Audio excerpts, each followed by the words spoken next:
एगो चान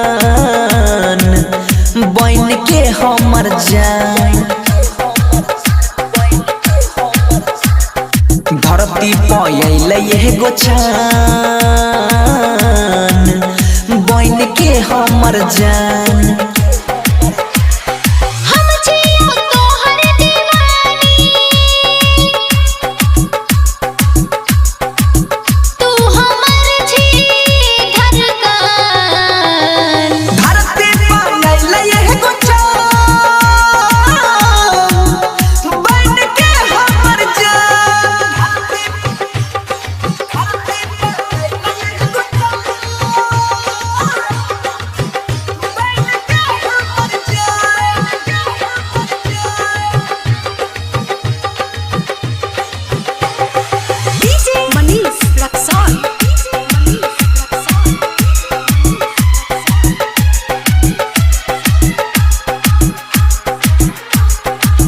उठबा गुलाब जेना कोयला के बोली गे, जब तू हंसै छी त दिल में लागे गोली गे।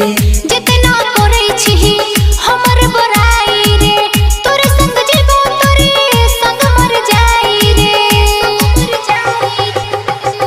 पागल बनाबै छी गे चाहे माने न मान।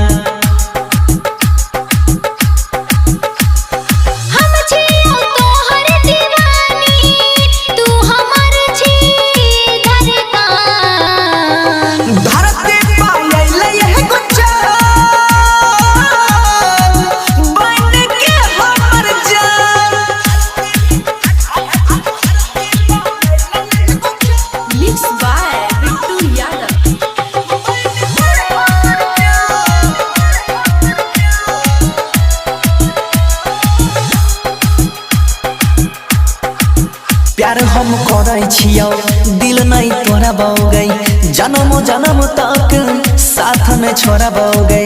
सजना मानै छियौ सजनी बनाई लेना, मंगिया भर के अपना घर में बसाई लेना।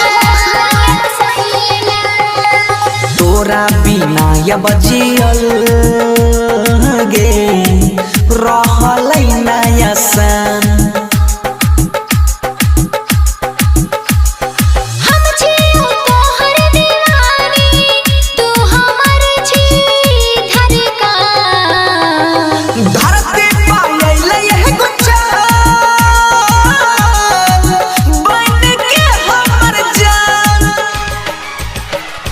Recording by Ram Janki Films, Meheskhurd।